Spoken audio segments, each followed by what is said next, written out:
ng gabi.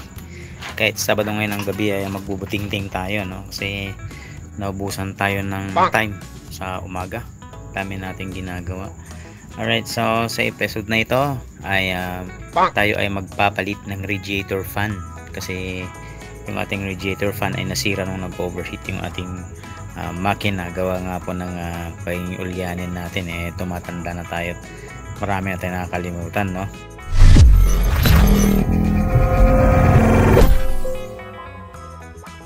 So ito yung ating ikakabit, no?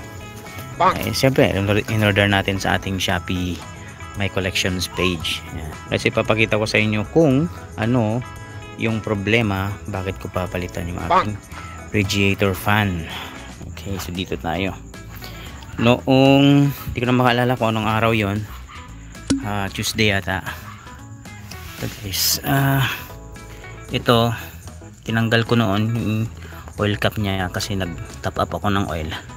Ngayon sa sobrang pagmamadali hindi ko na naibalik, nakaganyan lang yan, no?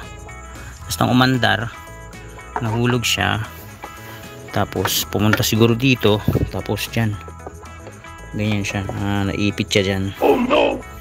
In short, hindi na umikot yung fan. Syempre pag hindi umikot yan, hindi mapapalamig yung cooling system ng ating sasakyan. So kung nangyari, nag-overheat itong ating radiator fan, hindi na umikot. Syempre uminit ng uminit yung coolant sa loob, naghanap ng escape. So ngayon nag-escape siya dito sa hose plug na yan, nag-escape siya dyan. Yan, nasira yan. So nag-rupture dyan, lumabas yung coolant, nag-spout siya ng ganon, tumama dito. Yan, tumama dito, naligo na yung makina ng coolant. Tapos yung oil, since hindi ko natakipan ito, ayan, kita nyo naman guys, ayan siya. Pero okay na siya ngayon, no? So ang ginawa ko lang, since ito ang problema, hindi siya umiikot, so ang ginawa ko, tinanggal ko ito siya. Tapos nung hindi siya umikot, inimbestigahan ko lang kung ano yung cause. So ang result, yan, kung titingnan nyo mabuti, ginupitan ko yan. Ay, hirap na pa yan, oh, kita nyo, yan, ginupitan ko yan, yung blade ng radiator fan na yan, para lang guys, para lang siya ay umikot at magamit pansamantala habang ako ay nag-order ng bagong radiator fan, ha. Paikutin ko to, tinan nyo, hindi maayos yung kanyang ikot, lalo sa part na yan. Oh, kita nyo, see, ayan, hindi yan umiikot. So ngayon papalitan po natin yan. Yan ang ating papalitan in this episode, no?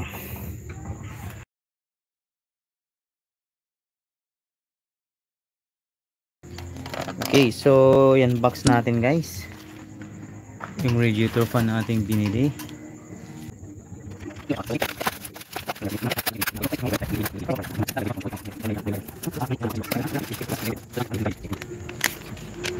Okay, so may resibo nga siya, oh.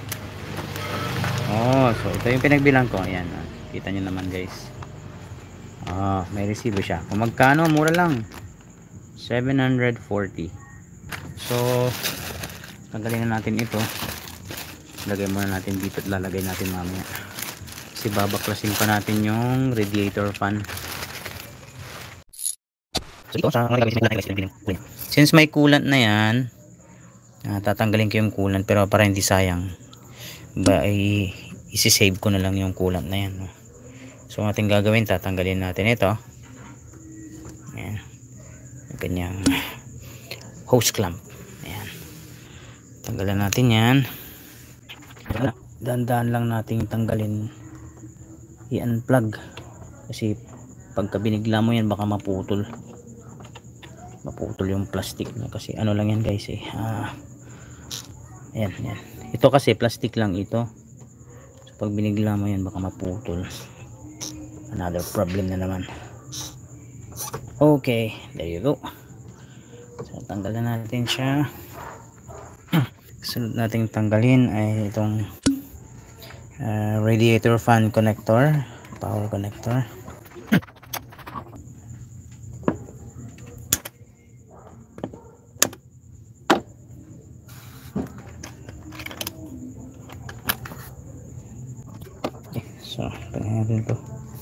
Medyo maluwag na siya guys.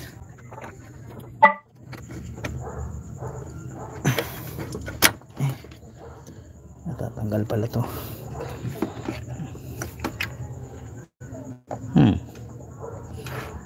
Tatanggal pala to. Pero ang dapat matanggal lang dito guys, ano, itong part na to.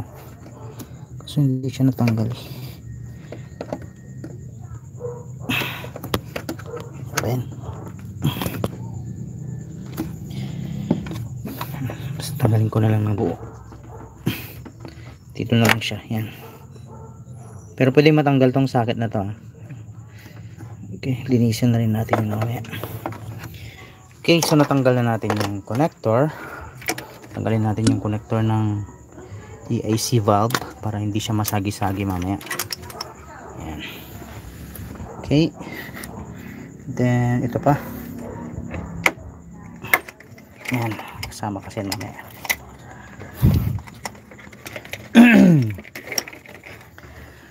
Okay, so natanggal na natin yung wiring. Susunod nating tatanggalin is itong screw na ito, magkabilaan nito. Ayan yung nag-hold sa ating radiator fan. Meron din doon sa kabila. Ito yung isa. Ayan. Okay, so pag tinanggal natin ito radiator fan, kailangan pataas. Huwag masyadong alug-alugin kasi may laman pa siyang coolant guys. Okay, so simulan na natin. Kailangan natin ng number 10 na box wrench.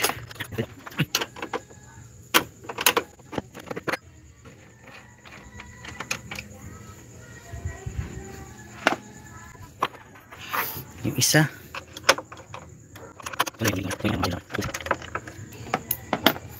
Okay, so natanggal na natin yung dalawang screws na nag-hold doon sa ating cooling fan, no? So pakita ko sa inyo yung clip dito kasi sa radiator fan, no? Kung tingnan nyo, gumagalaw na siya. Tanggal na natin yung screw. Ito sa part na to sa baba, ito yan, yung part na yan, ito yan yung naghahawak sa radiator fan natin sa baba. Kuha lang yan, parang siyang ganun lang, tawag dyan. Yan, parang slot lang yan siya. Meron din dun sa baba, may isa dun sa baba. Ito to, yan. So technically pag tinanggal natin yung fan pataas, pag ganun, yan, aangat na yan, aangat na.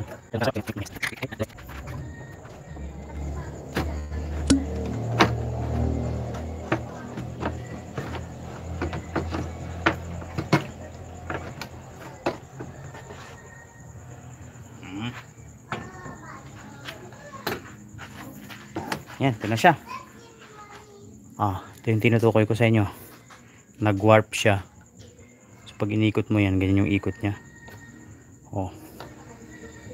Imagine, ganyan yung fan ng aking Altis sa loob ng halos 4 na araw. Kasi Tuesday ito nag-overheat guys. Yan. So ito lang naman yung papalitan natin ngayon. Yan, tatanggalin natin ito. And then ilagay natin yung bago. Then so nga pala yung fan nito, yung orig niya. Okay, so bago natin ito pahiga, kailangan mo nating i-drain yung coolant dito sa coolant reservoir.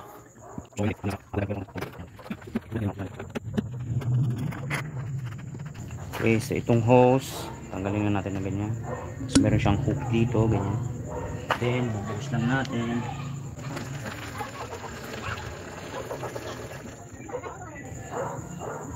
Okay, very nice. Tapos na, balik lang natin na ganyan. Then pwede na natin siyang ipahiga.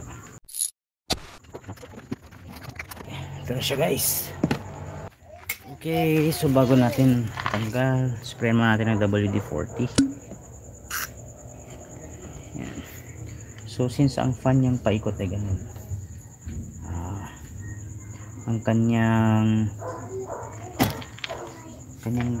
kanyang patanggal ay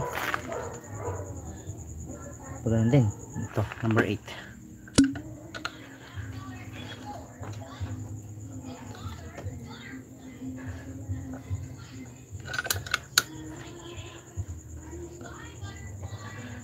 Yun. Oh, siomay. Ano ba? Oh my goodness. Ayun na.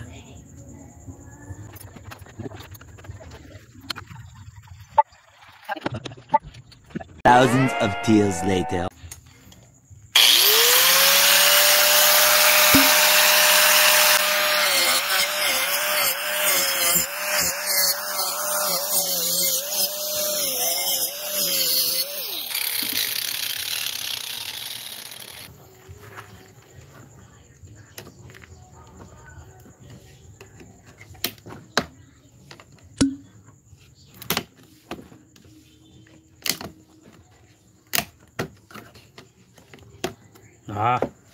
Ano ka ngayon? Tanggal ka.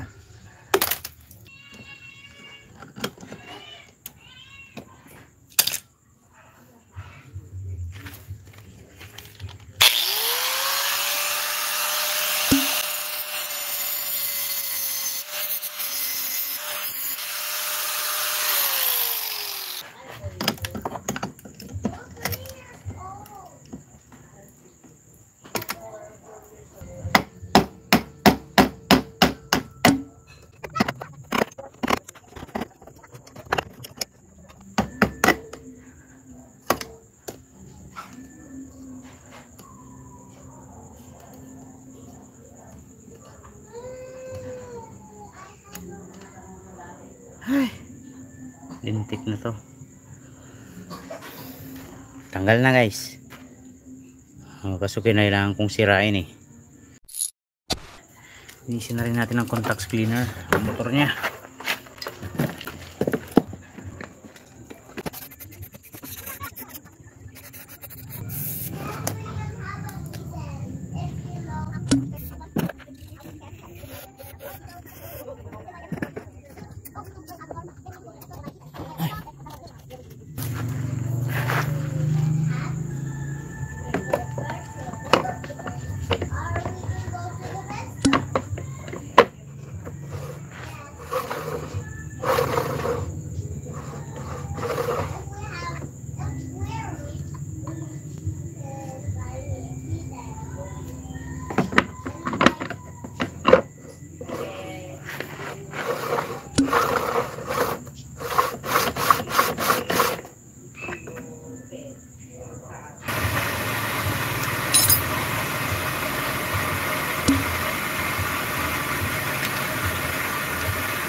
Alright, so tapos na.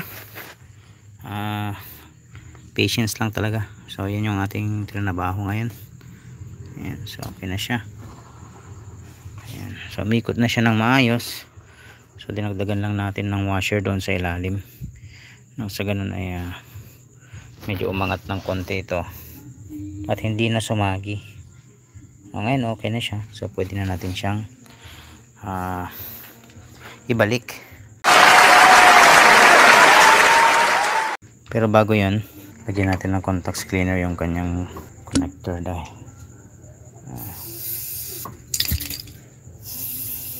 nagulat na yun.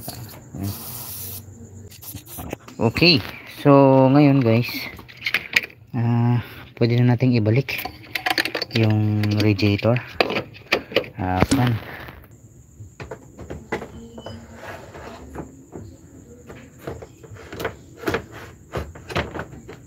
So yung paa niya doon, saan ba yan? Yun, so dapat nakashoot. So pag nakashoot na, tulak lang natin yung radiator fan pababa. Ayun siya. Ito na siya guys. And then dun sa kabila, sa yung paa niya. Ayan, so ayan, so nakashoot na yung paa niya. Tulit natin paba. Radiator fan na ito.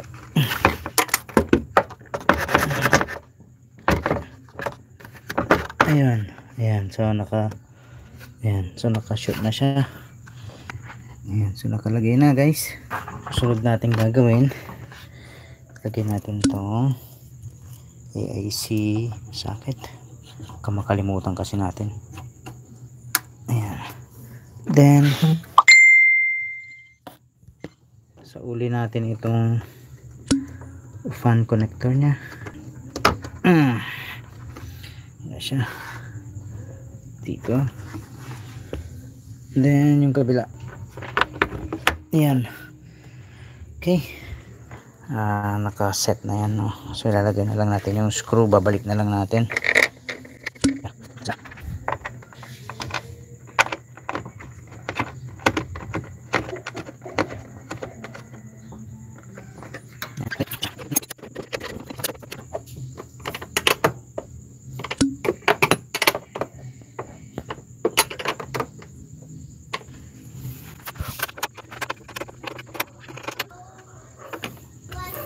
Okay, so guys, ayan, so maayos na yung ating fan. Ibabalik na lang natin yung coolant kanina.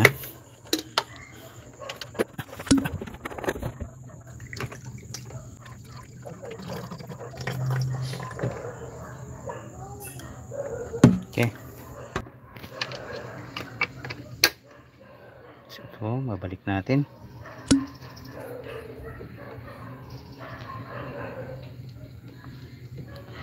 Ayan.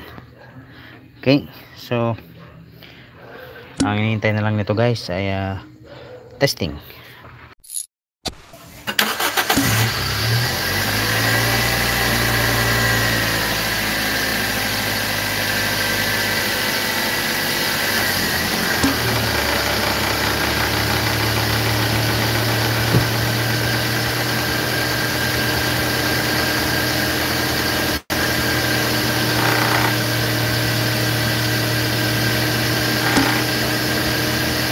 Yan, likot na yung fan. Super successful tayo guys.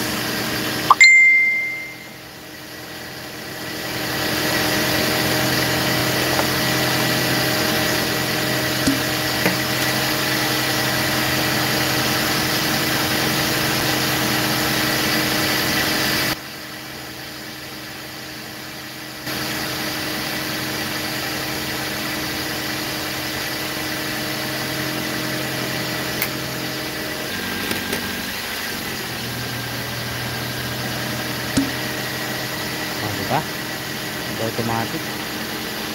Saka okay na siya. Hindi na siya nangingay.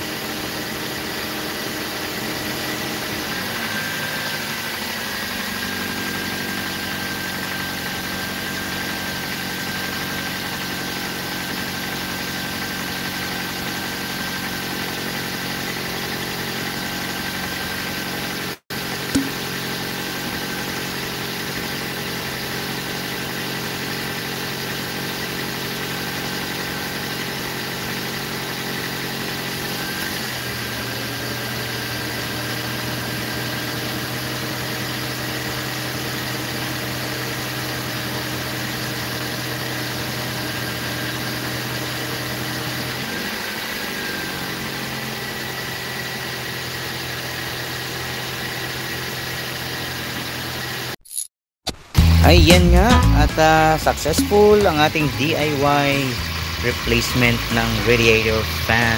Sana may natutunan kayo sa video na ito guys. Nga pala, hindi po ako mekaniko ha, ako ay DIY lamang. So, gusto ko lang gawin yung mga bagay-bagay sa sarili ko hanggat kaya ko pa. Okay, sana kahit paano may na-share ako sa inyo ngayong episode po. Okay? So, ang titira na lang natin gagawin ay itatali na lang natin yung kanyang wire connector kasi medyo maluwag na. So, nang sa ganun na hindi po yan gagalaw-galaw habang nagbibiyahe ang sasakyan. Okay, thank you for watching. This has been Sir PJ. Ayan, na-reach na ng ating engine yung operating temperature niya. Ayan, normal na siya. Ha?